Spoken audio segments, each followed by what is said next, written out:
नमस्कार दोस्तों, आप सभी का मेरे यूट्यूब चैनल कुमार जीएस में स्वागत है। हम यहाँ पे सीटेट के कुछ महत्वपूर्ण प्रश्नों पर चर्चा करेंगे जो कि बाल विकास और शिक्षण शास्त्र से संबंधित है। तो चलिए देर ना करते हुए सीधा पहले प्रश्न पे चलते हैं। प्रश्न संख्या 1, निम्न में कौन सा नियम या सुझाव देता है कि शरीर के विभिन्न अंग विकास के विभिन्न चरणों में भिन्न भिन्न दरों से विकसित होते हैं? तो ऑप्शन है विकास एक आयामी होता है, ऑप्शन 2 विकास एक दिशई होता है, ऑप्शन 3 विकास एक असतत प्रक्रिया है, ऑप्शन 4 विकास की दिशा अधोगामी एवं शीर्षगामी है। तो इसका सही जवाब है ऑप्शन 4, विकास की दिशा अधोगामी एवं शीर्षगामी है। ठीक है, चलिए प्रश्न संख्या 2 पे चलते हैं। निम्न में से कौन सा कथन सही है?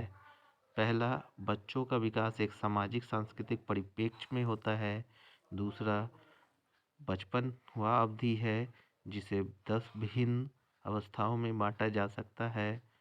तीसरा, बच्चों की सोच सामाजिक अंतःक्रिया से प्रभावित नहीं होती है। चौथा, बच्चों का विकास केवल आनुवंशिकता पर आधारित होता है। तो इसका सही जवाब होगा ऑप्शन 1, बच्चों का विकास एक सामाजिक सांस्कृतिक परिप्रेक्ष्य में होता है। चलिए प्रश्न संख्या 3 है, आनुवंशिक विन्यास के पूर्व निर्धारित रूप से प्रकट होने की प्रक्रिया डैश कहलाती है? पहला अनुकूलन, दूसरा अधिगम, तीसरा समाजीकरण, चौथा परिपक्वता। तो इसका सही जवाब है चौथा, परिपक्वता। चलिए प्रश्न संख्या 4 पे चलते हैं। प्रश्न संख्या 4 पे है, डैश समाजीकरण का प्राथमिक और डैश समाजीकरण का द्वितीयक कारक है? पहला, परिवार व विद्यालय, दूसरा मीडिया परिवार, तीसरा विद्यालय और मीडिया, चौथा मीडिया और आस पड़ोस। तो इसका सही जवाब है परिवार और विद्यालय, ऑप्शन 1। प्रश्न संख्या 5 कहता है, लॉरेंस कोलबर्ग के अनुसार 7 से 8 वर्षीय बच्चों में नैतिक निर्णय लेने का आधार क्या है? पहला, सामाजिक व्यवस्था बनाए रखना, दूसरा सामाजिक अनुबंध बनाए रखना, तीसरा दंड एवं आज्ञा पालन, चौथा सार्वभौमिक नैतिकता सिद्धांत। तो इसका सही जवाब है दंड एवं आज्ञा पालन, ऑप्शन 3। प्रश्न संख्या 6 कहता है, जीन पियाजे के सिद्धांत में क्रमबद्धता किस संदर्भ में प्रयोग हुआ है? तो इसका ऑप्शन है ऑप्शन 1, वस्तुओं को किसी एक आयाम जैसे लंबाई पर आधारित क्रम देना, दूसरा दूसरों का परिप्रेक्ष्य लेने की क्षमता, तीसरा चिंतन का वर्णनात्मक रूप जैसा कहानी कथन में होता है, चौथा स्थानों जैसे अपने विद्यालयों का स्थानिक मानचित्र करने की क्षमता। तो इसका सही जवाब है पहला, वस्तुओं को किसी एक आयाम जैसे लंबाई पर आधारित क्रम देना। प्रश्न संख्या 7 पे चलते हैं। प्रश्न संख्या 7 है, 5 वर्षीय नसीमा को यह लगता है कि चिकनी मिट्टी के गोले को यदि दबा कर एक सांप के रूप में परिवर्तित करे तो चिकनी मिट्टी बढ़ जाती है। जीन पियाजे के अनुसार उनकी इस सोच के कारण पीछे कौन सा तर्क है? ऑप्शन 1, जीववाद, ऑप्शन 2 केंद्रीयता, ऑप्शन 3 परिकल्पित निगमनात्मकता, ऑप्शन 4 संक्रमण परिणाम निकालना। तो इसका सही जवाब है केंद्रीयता, ऑप्शन 2। प्रश्न संख्या 8 कहता है, लेव वायोगोत्स्की का संज्ञानात्मक विकास का सिद्धांत डैश पर आधारित है? पहला सामाजिक संरचना, दूसरा व्यवहारवाद, तीसरा मनोविश्लेषण, चौथा सार्वभौमिकता। तो लेव वायोगोत्स्की का संबंध है सामाजिक संरचना से, इसलिए इसका सही जवाब होगा ऑप्शन 1, सामाजिक संरचना। प्रश्न संख्या 9 कहता है कि लेव वायोगोत्स्की ने बच्चों के स्वयं से संवाद करने की क्रिया के लिए किस शब्द का प्रयोग किया है? निजी, ऑप्शन 1 है निजी संवाद, ऑप्शन 2 है उच्च स्वर में वार्ता, ऑप्शन 3 है पाठ, ऑप्शन 4 है स्वकेंद्रीयवाद। तो प्रश्न इसका सही जवाब है ऑप्शन 1, निजी संवाद। चलिए अब प्रश्न संख्या 10 की ओर चलते हैं। एक प्रगतिशील कक्षा की निम्न में से कौन सी विशेषता है? पहला, ड्रिल और अभ्यास पर जोर देना। दूसरा, योग्यता आधारित अस्थायी अलगाव। तीसरा, सहयोगितापूर्ण अधिगम। चौथा, पुरस्कार और दंड का प्रयोग। तो इसका सही जवाब है सहयोगितापूर्ण अधिगम, ऑप्शन 3। प्रश्न संख्या 11 कहता है कि एक बच्चे में दूसरे की नीयत और इच्छाओं को समझने की योग्यता है, यह बुद्धि के किस स्वरूप को दर्शाती है? ऑप्शन 1, स्थानिकीय संबंध बुद्धि। ऑप्शन 2, अंतराव्यक्तित्व बुद्धि। ऑप्शन 3, अंतःव्यक्तित्व बुद्धि। ऑप्शन 4, प्राकृतिक बुद्धि। तो ये इसका आ, सही जवाब है अंतःव्यक्तित्व बुद्धि।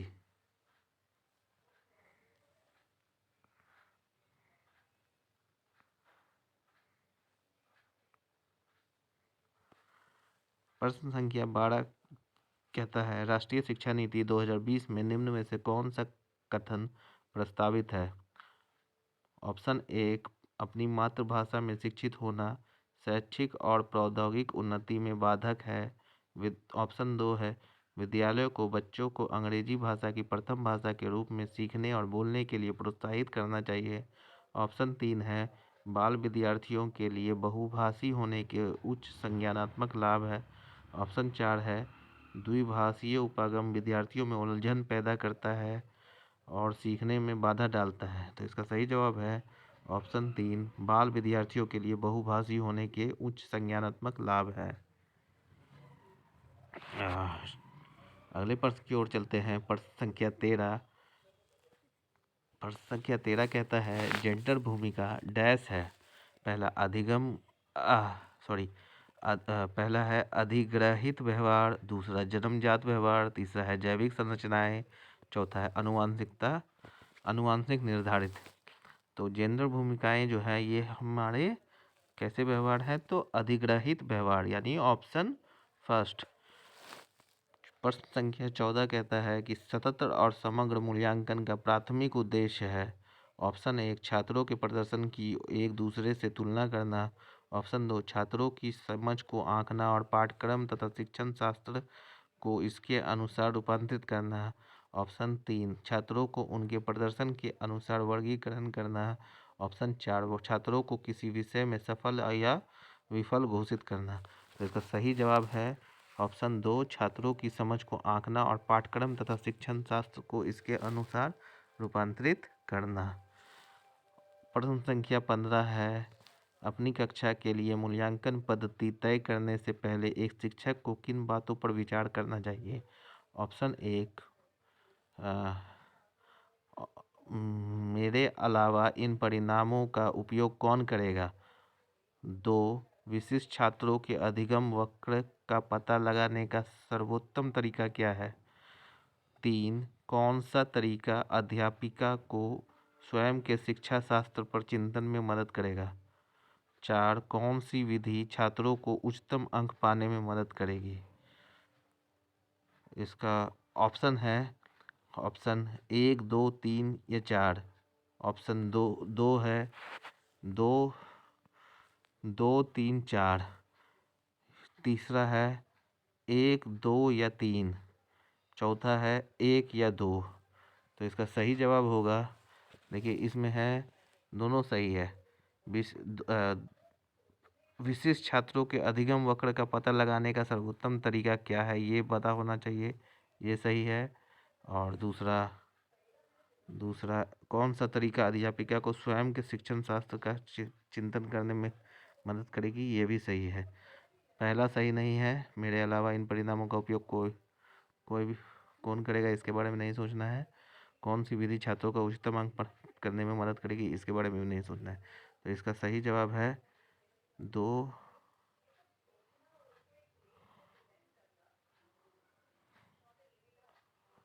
और 3।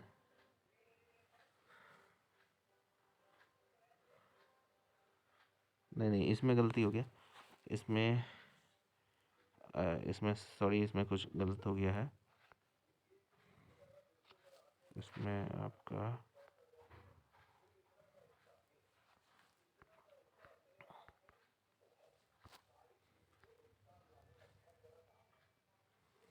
इसमें ऑप्शन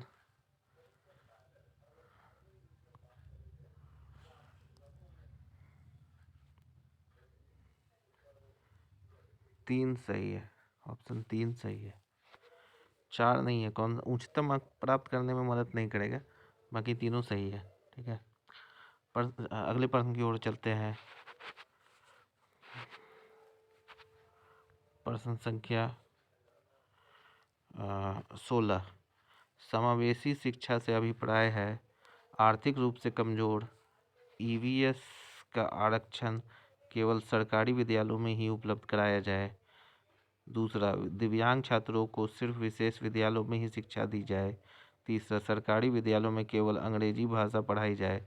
चौथा, योग्यताओं से परे होकर सभी बच्चों को गुणवत्तीय शिक्षा उपलब्ध कराई जाए। 17। तो इसका सही जवाब है, समावेशी शिक्षा से अभिप्राय है कि इसका सही जवाब होगा ऑप्शन 4, योग्यताओं से परे होकर सभी बच्चों को गुणवत्तीय शिक्षा उपलब्ध कराई जाए। प्रश्न संख्या 17 कहती है कि उसमें एक कथन है। कथन कहता है, पढ़ाते समय एक शिक्षक को पाठ्य सामग्री को दर्शाने के विभिन्न तरीके अपनाने चाहिए। इसका कारण है आर, जो कहता है कि शिक्षक को अधिगमकर्ताओं की विभिन्न आवश्यकताओं हेतु अपने शिक्षण शास्त्र को उनके अनुकूल बनाना चाहिए। दोनों कथन सही है, इसलिए इसकी और ये व्याख्या भी सही करता है, इसलिए इसका सही जवाब होगा ऑप्शन 1। ए और आर दोनों सही है और आर सही व्याख्या करता है ए की, ऑप्शन 1। चलिए अब अगले क्वेश्चन पे चलते हैं। Question number 18। एक बच्ची लिखाई में निरंतर कठिनाई का सामना करती है। उसे अक्षर बनाने और शब्दों के बीच अंतराल करने में चुनौती महसूस होती है। यह लक्षण किस अधिगम विकार की ओर इशारा करता है? पहला ऑप्शन है डिसलेक्सिया, दूसरा डिस्ग्राफिया, तीसरा डिसकैल्कुलिया, चौथा attention deficit hyper activity disorder. तो इसका सही जवाब होगा डिस्ग्राफिया। उनको लिखने में कठिनाई होती है, इसलिए डिस्ग्राफिया। अगर पढ़ने में कठिनाई होगी तो डिसलेक्सिया, अगर गणित से संबंधित कोई ये होगा तो उसको डिसकैल्कुलिया, और अगर कोई बच्चा बहुत ही हाइपर एक्टिव है तो उसमें ADHA होता है। ठीक है। प्रश्न संख्या 19। विद्यार्थियों में व्यक्तिगत विभिन्नताओं को पूरा करने के लिए एक शिक्षक को पहला, मानकीकृत पद्धतियों का आकलन के तरीके का उपयोग करना चाहिए। शिक्षा शास्त्रीय उपागम और मूल्यांकन के विविध साधनों का उपयोग करना चाहिए। रटन आधारित अधिगम को और योग्यात्मक आकलन पर बल देना चाहिए। पेपर पेंसिल आधारित परीक्षण करने की संख्या में वृद्धि करना और पुनर्स्मरण पर बल देना चाहिए। तो इसका सही जवाब होगा ऑप्शन 2, शिक्षा शास्त्रीय उपागमों और मूल्यांकन के विविध साधनों का उपयोग करना चाहिए। प्रश्न संख्या 20 है। 20 कहता है कि निम्न में से कौन सा सृजनात्मकता का अनिवार्य लक्षण है? पहला, अपसारी चिंतन, दूसरा आवेगशीलता, तीसरा सोच में केंद्रीयकरण, चौथा अभिसारी चिंतन। तो इसका सही जवाब होगा ऑप्शन 1, अपसारी चिंतन। ठीक है, ऑप्शन 1। प्रश्न संख्या 21। छोटे बच्चे ज्ञान की संरचना और अर्थ किस प्रकार निकालते हैं? ऑप्शन ए, सक्रिय अन्वेषण द्वारा, ऑप्शन बी, खेल द्वारा, ऑप्शन सी, पदार्थों पर क्रिया और प्रयोग द्वारा, ऑप्शन डी, सहपाठियों और वयस्कों संग सहभागिता द्वारा। तो इसका सही जवाब होगा ऑप्शन 4, सभी तरह से। सक्रिय अन्वेषण द्वारा भी, खेल द्वारा भी, पदार्थों पर क्रिया और प्रयोग द्वारा भी, और सहपाठियों वयस्कों संग सहभागिता द्वारा भी। ठीक है। प्रश्न संख्या 22 पे चलते हैं। प्रश्न संख्या 22 कहता है, एक अध्यापिका बच्चों को फ़ोन नंबर रटने के लिए फ़ोन नंबर के 10 अंकों को 3-4 अंकों के समूह में बांट कर याद करना सुझाती है। अध्यापिका द्वारा सुझाई गई रणनीति डैश कहलाती है। पहला खंडीकरण, दूसरा कूट लेखन, तीसरा स्वागीकरण, चौथा अनुकूलन। तो यह जो है यह कैसी विधि कहलाती है, रणनीति कहलाती है? तो यह कहलाती है खंडीकरण। Option A खंडीकरण। चलिए प्रश्न संख्या 23 पे चलते हैं। 23 क्या है? निम्न में से अधिगम की कौन सी दशा पर विद्यालयों में सबसे अधिक बल देना चाहिए? पहला परिवेश से सहभागिता द्वारा कौशलों और ज्ञान का अर्जन, दूसरा विषय वस्तु को रटना, तीसरा दूसरों का निष्क्रिय अनुकरण, चौथा उद्दीपन अनुक्रिया संबंध द्वारा व्यवहार का अनुबंध। तो ये इसका सही जवाब होगा पहला ऑप्शन फर्स्ट, परिवेश से सहभागिता द्वारा कौशलों और ज्ञान का अर्जन। प्रश्न संख्या 24 कहता है कि निम्न में से कौन सा युग्म में सामाजिक संरचनात्मक उपागम के अनुसार छात्रों के पढ़ने को सुसाध्य करता है? पहला सलमा विद्यार्थियों को नए शब्द सिखाने के लिए फ्लैश कार्ड का प्रयोग करती है और उनके सही उत्तरों के लिए उन्हें टॉफी देकर पुरस्कृत करती है। दूसरा, प्रमिति विविध प्रकार की पुस्तक के लिए अपने विद्यार्थियों को पढ़ने के लिए देती है। जो विद्यार्थी एक विशिष्ट पुस्तक पढ़ते हैं उन्हें नियमित रूप से पुस्तक पर चर्चा करने के लिए कहती है। दूसरी सी है, अरुंधति नए शब्द का अर्थ समझने के लिए संदर्भ संबंधित संकेतों के इस्तेमाल पर बल देती है। डी है, रेखा अपने विद्यार्थियों को उन शब्दों को 5 बार लिखने के लिए देती है जो वह वर्तनी परीक्षा में गलत करती है। तो इसका सही जवाब है इसमें बी और सी दोनों सही है, यानी कि इसका सही होगा ऑप्शन थर्ड, बी और सी। प्रश्न संख्या 25 पे चलते हैं। प्रश्न संख्या 25 है, एक शिक्षक होने के नाते आप अपने छात्रों में समस्या समाधान क्षमताओं को किस प्रकार से सुसाध्य कर सकते हैं? पहला है, अपने विद्यार्थियों में डर की भावना पैदा करके। गलत। समस्याओं को हल हेतु अटल तरीकों के इस्तेमाल को बढ़ावा देके। ये भी गलत है। समरूपों के इस्तेमाल को बढ़ावा देके, ये सही है। निष्क्रिय रटन पद्धति के इस्तेमाल को बढ़ावा देके, ये गलत है। इसका सही ऑप्शन क्या होगा? ऑप्शन थर्ड, समरूपों के इस्तेमाल को बढ़ावा देकर। और प्रश्न संख्या 26 पे चलते हैं। प्रश्न संख्या 26 कहता है, निम्नलिखित में से कौन सा सार्थक अधिगम को सुसाध्य करेगा? पहला, कक्षा में संदर्भ रहित अधिगम को बढ़ावा देना। दूसरा, एक समस्या पर विविध तरीके से विचार करने के लिए प्रोत्साहित करना।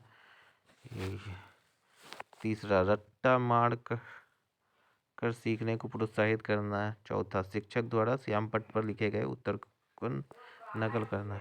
तो इसमें किस तरीके पे देगा? तो ऑप्शन 2, एक समस्या पर विविध तरीके से विचार करने के लिए प्रोत्साहित करना इसका सही जवाब होगा। ऑप्शन 27, अगर विद्यार्थी अपने कार्य की सफलता को आंतरिक कारणों पर आरोपित करते हैं तो उनमें डैश की भावना उत्पन्न होती है। पहला, शर्म, दूसरा गुस्सा, तीसरा गर्व, चौथा उत्कंठा। तो इसका सही जवाब होगा ऑप्शन थर्ड, गर्व। प्रश्न संख्या 28 पे चलते हैं। 28 कह रहा है कि शिक्षा के प्राथमिक स्तर पर बहुसंवेदनीय उपागम के इस्तेमाल को प्रोत्साहित करना चाहिए। पहला, यह अधिगम को और अधिक प्रभावशाली बनाता है। दूसरा, यह कुछ बच्चों को शिक्षा से वंचित करने के मौके देता है।